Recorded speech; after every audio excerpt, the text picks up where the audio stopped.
नमस्कार दोस्तों, आज मैं आपसे बात करूंगा बीपीएससी पब्लिक एडमिनिस्ट्रेशन के लिए नए बैच के बारे में। फ्रेंड्स, जैसा कि आपको जानकारी है, 66 बीपीएससी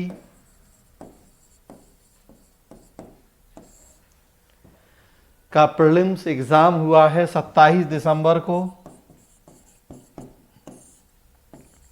27 दिसंबर 2020। और अभी जो बीपीएससी ने 2021 का एग्ज़ाम कैलेंडर जारी किया है, तो उस हिसाब से संभावना है कि मार्च में मेंस हो जाएगा। मतलब लगभग आपके पास 3 महीने का समय है मेंस की तैयारी के लिए। तो वैसी स्थिति में मुझे लगा कि पब्लिक एडमिनिस्ट्रेशन मेंस का एक नया बैच शुरू करना आपके लिए बहुत मददगार हो सकता है। फ्रेंड्स, ये बताने की ज़रूरत नहीं है कि बीपीएससी में पिछले कई सालों से पब्लिक एडमिनिस्ट्रेशन एक सबसे सफल और सबसे लोकप्रिय विषय के रूप में उभर के सामने आया है। मैं रिपोर्ट्स देख रहा था पिछले कुछ सालों की। सबसे ज़्यादा success rate public administration subject की। कितने लोग एग्ज़ाम में बैठ रहे हैं, किस सब्जेक्ट से कितने लोग उसमें पास हो रहे हैं, सबसे टॉप पे पब्लिक एडमिनिस्ट्रेशन।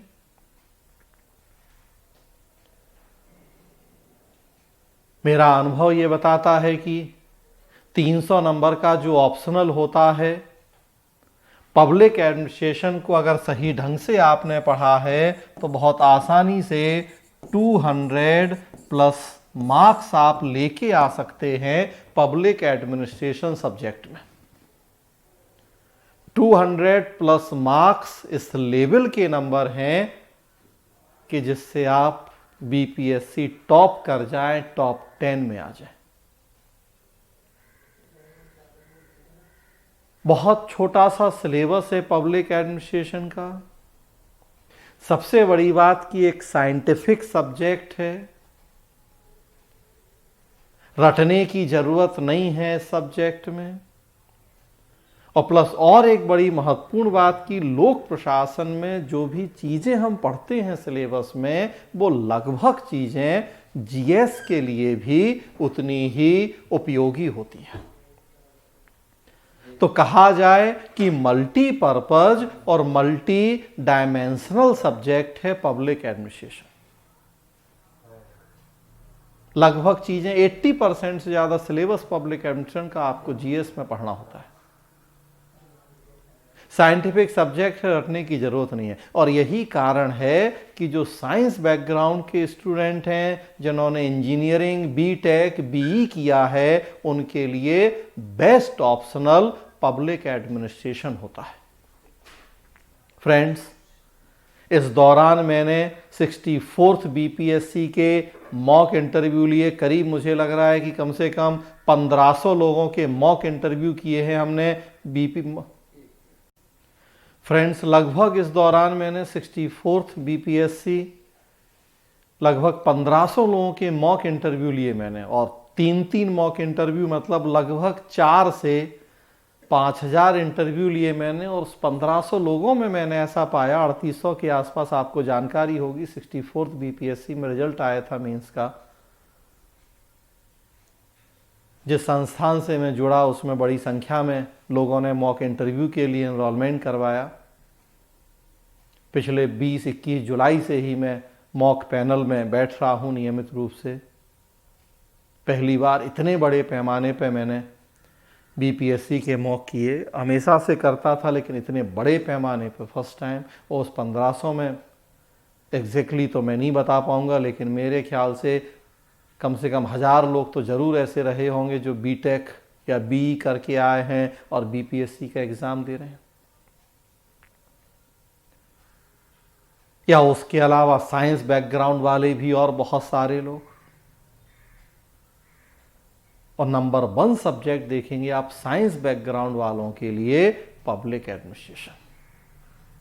जनरली इंजीनियर या साइंस बैकग्राउंड के लोग अपना ऑप्शनल चेंज करते हैं जो एकेडमिक्स में उन्होंने पढ़ा उसके अलावा, और जब ऑप्शनल नया रखना है, चेंज करना है, तो एक सबसे बड़ी चुनौती होती है आपके सामने कि कौन सा ऑप्शनल आप रखेंगे। History, geography, political science, sociology, philosophy, public administration, ये कुछ बिहार है तो LSW, ये कुछ 6-7 ऑप्शन होते हैं आपके पास जिनको आप ऑप्शनल के रूप में चूज कर सकते हैं सोशल साइंस में। और स्पेशली अगर आपका हिंदी मीडियम है तो फिर सोशल साइंस के अलावा कोई ऑप्शन नहीं है, और सोशल साइंस में ये 6-7 सब्जेक्ट। अब अगर इन 6-7 सब्जेक्ट को आप कंपेयर करेंगे तो बेस्ट ऑप्शनल पब्लिक एडमिनिस्ट्रेशन है कई एस्पेक्ट से।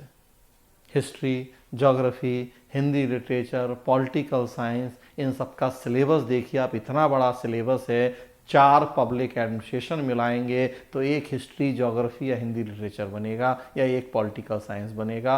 इतना बड़ा सिलेबस उन सब का, या दूसरे शब्दों में कहें तो पब्लिक एडमिनिस्ट्रेशन का सिलेबस इतना छोटा सा है।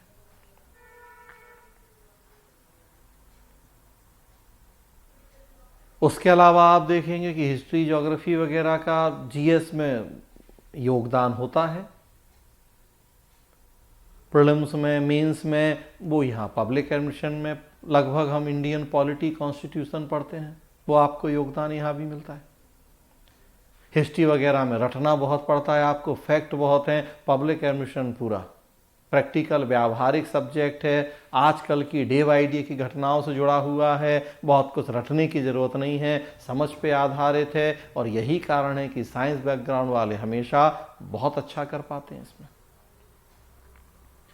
साइंस बैकग्राउंड वालों के लिए 2 ही सब्जेक्ट सबसे अच्छे माने जाते हैं, एक पवेड, दूसरा ज्योग्राफी। लेकिन पवेड और ज्योग्राफी के अगर सिलेबस को कंपेयर करेंगे तो कम से कम 4 पवेड मिलाएंगे, 3 पवेड तो मिलाने ही पड़ेंगे, तब एक ज्योग्राफी बनेगा। सिलेबस में इतना अंतर होता है, इसलिए हमेशा सलाह दी जाती है कि आप ऐसे ऑप्शन सब्जेक्ट को अपने वैकल्पिक विषय के रूप में चूज करें जिसका सिलेबस छोटा हो और GS में योगदान उतना ही। तो फिर पब्लिक एडमिनिस्ट्रेशन नंबर 1 सब्जेक्ट है। मेरे स्टूडेंट्स, मैं हमेशा देखता हूं कि 200 प्लस नंबर लाते हैं स्टूडेंट। बहुत सारे लोग अब दिल्ली आके तैयारी कर रहे हैं। अब तो चलिए ऑनलाइन कोचिंग का भी अब आपके पास सुविधा है, डायरेक्टली आप हमसे लाइव जुड़ सकते हैं। गूगल मीट के थ्रू हम लोग क्लास कर रहे हैं तो लाइव आप क्लास कर सकते हैं, और या चाहें तो आप मोबाइल ऐप भी है, मोबीशाला मोबाइल ऐप है, उस पर आप चाहें तो रिकॉर्डेड क्लास भी कर सकते हैं। तो उसी के लिए फ्रेंड्स ये बैच हम शुरू करने जा रहे हैं। बहुत समय आपके पास नहीं है, आपने 66 का प्रीलिम्स दे दिया है, आप उम्मीद कर रहे हैं कि ये प्रीलिम्स की परीक्षा आप पास करेंगे, तो एक एक दिन कीमती है, जितना जल्दी आप ज्वाइन करें। इसीलिए आज मैं ये वीडियो आपके सामने लेके आया हूँ कि एक एक दिन कीमती है, बहुत समय नहीं है, 3 महीने के आसपास का समय। और सबसे बड़ी बात आप देखें कि 67th का भी कैलेंडर आ गया है, तो आपको 66 अगर देना है मीन्स तो 3 महीने का समय है। और जिनको ऐसा लग रहा है कि 66 प्रीलिम्स उतना अच्छा नहीं हो पाया है, तो उनके लिए भी ये बेस्ट टाइम है कि वो 67th मेंस की तैयारी अभी कर लें। कैलेंडर के अकॉर्डिंग अक्टूबर में प्रीलिम्स होना है 67th का, और जनवरी में फिर मेंस होना है उसका। तो बेहतर है कि 67th के लिए भी आप अभी से अपने मेंस की तैयारी करें।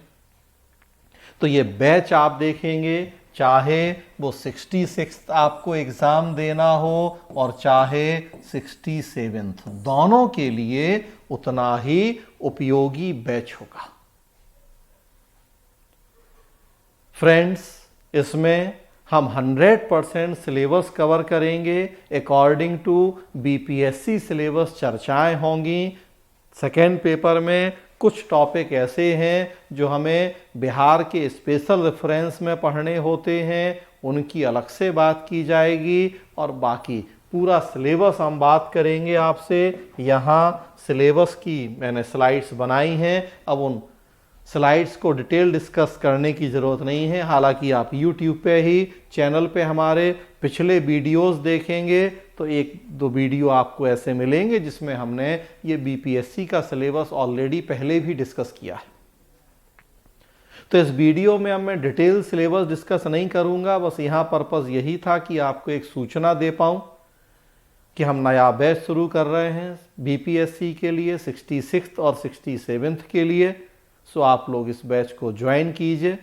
एक बार ढंग से ये पूरी क्लास आप कर लेंगे, पूरा सिलेबस कंप्लीट कर लेंगे तो जैसा मैंने कहा 300 में से 200 प्लस नंबर आप ला सकते हैं, गारंटी है मेरी, गारंटी में। लेकिन अब नेचुरल सी बात है कि आपको भी पढ़ना पड़ेगा, आपको भी उतनी मेहनत करनी पड़ेगी तो आएंगे, आ सकते हैं, आते रहे हैं लोगों को नंबर, एक नहीं 10-50 लोगों को 200 प्लस, आपको भी आ सकते हैं। बस ईमानदारी से सही तरीके से अगर आप इस कोर्स को पूरा करके तैयारी कर लेते हैं तो। फ्रेंड्स, सिलेबस है यहाँ पूरा। फर्स्ट यूनिट मूल अवधारणाएं, बेसिक प्रीमाइसेस। सेकेंड संगठन के सिद्धांत, थ्योरीज ऑफ ऑर्गेनाइजेशन।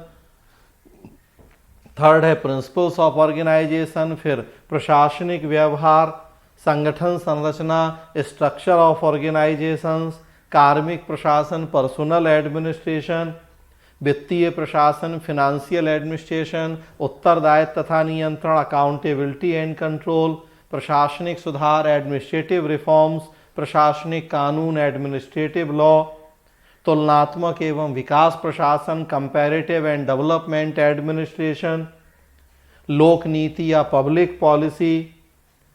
और फिर सेकेंड पेपर पहले हुआ करता था, अब आप देखेंगे कि एक ही पेपर के दो खंड हो गए हैं, खंड 1 खंड 2। तो ये खंड 2 इंडियन एडमिनिस्ट्रेशन। खंड 1 में आप देख रहे हैं कि 12 यूनिट में बांटा गया है सिलेबस को, और खंड 2 में आप देखेंगे 15 यूनिट हैं। भारतीय प्रशासन का विकास, एवोल्यूशन ऑफ इंडियन एडमिनिस्ट्रेशन, परिस्थिति जन्य परिवेश, एनवायरमेंटल सेटिंग, संघ स्तर पर राजनीतिक कार्यपालिका, political executive at the union level, केंद्रीय प्रशासन की संरचना, स्ट्रक्चर ऑफ सेंट्रल एडमिनिस्ट्रेशन, केंद्र संबंध, सेंटर स्टेट रिलेशन, लोक सेवाएं, पब्लिक सर्विसेज, योजना तंत्र, मशीनरी फॉर प्लानिंग, लोक उपक्रम, पब्लिक अंडरटेकिंग्स, लोक व्यय का नियंत्रण, control over of public expenditure. Bihar में कानून और व्यवस्था संबंधी प्रशासन, administration of law and order in Bihar. राज्य प्रशासन बिहार के विशेष संबंध में, state administration with special reference to Bihar. जिला तथा स्थानीय प्रशासन बिहार के विशेष संदर्भ में, district administration with special reference to Bihar. स्थानीय प्रशासन बिहार के विशेष संदर्भ में। ये एक दो यूनिट यहाँ आप ऐसी देखेंगे जो हमें स्पेशली बिहार के संदर्भ में पढ़नी है, तो हम स्पेशली बिहार के संदर्भ में आपसे बात करेंगे, ओवरऑल भी चर्चा करेंगे और स्पेशली बिहार के संदर्भ में भी बातें होंगी। Local administration with special reference to Bihar. अगली यूनिट बिहार में कल्याण कार्य हेतु प्रशासकीय व्यवस्था, वेलफेयर एडमिनिस्ट्रेशन बिहार। और लास्ट है भारतीय प्रशासन व्यवस्था में विवादास्पद मुद्दे, issue areas in Indian administration. तो इस तरीके से खंड 1 में 12 यूनिट, खंड 2 में 15 यूनिट, कुल 27 यूनिट में बांटा गया है सिलेबस को। एक बार इस सिलेबस को अच्छे से हम पढ़ लें, 66 BPSC हो, 67 BPSC हो, 200 प्लस नंबर बहुत आसानी से हम ला सकते हैं पब्लिक एडमिनिस्ट्रेशन। प्लस जब ये सिलेबस आप पढ़ेंगे तो GS में भी आपको स्पेशली जो पॉलिटी कॉन्स्टिट्यूशन वाला सेक्शन है उसमें भी काफ़ी मदद मिल जाएगी। लगभग चीज़ें आपकी यहाँ से तैयार हो जाएंगी उसकी भी। तो फ्रेंड्स, ज़रूर आप इस बैच को ज्वाइन करें। पब्लिक एडमिनिस्ट्रेशन हिंदी मीडियम मतलब अतुल लोहिया। तो अगर आपको लोक प्रशासन रखना है तो लोहिया से ही पढ़ना है, और लोक प्रशासन रखें, ये समझदारी है। चाहे बीपीएससी के आप रिजल्ट उठा के देखें, चाहे पब्लिक एडमिशन का नेचर और उसका महत्व देखें आप परीक्षा में। इवन अब मैं कोशिश कर रहा हूँ, बल्कि क्लास उसी तरह से करता हूँ कि जो इंग्लिश मीडियम के लोग हैं वो भी इस कोर्स का फ़ायदा उठा पाएँ। तो जितने भी टेक्निकल टर्म हैं वो मैं इंग्लिश में भी आपसे चर्चा करता हूँ, डिस्कस करता हूँ, कि ताकि आपका अगर इंग्लिश मीडियम भी है तो आप इंग्लिश मीडियम के बाद भी इस क्लास को कर सकते हैं। मैं उतना कोशिश करता हूँ कि ताकि जो भी टर्म है, टर्मिनोलॉजी है, वो आपको इंग्लिश में भी बता दूं तो दिक्कत ना हो। फ्रेंड्स, इस वीडियो में इतना ही। ज्वाइन कीजिए आप इस कोर्स को। धन्यवाद।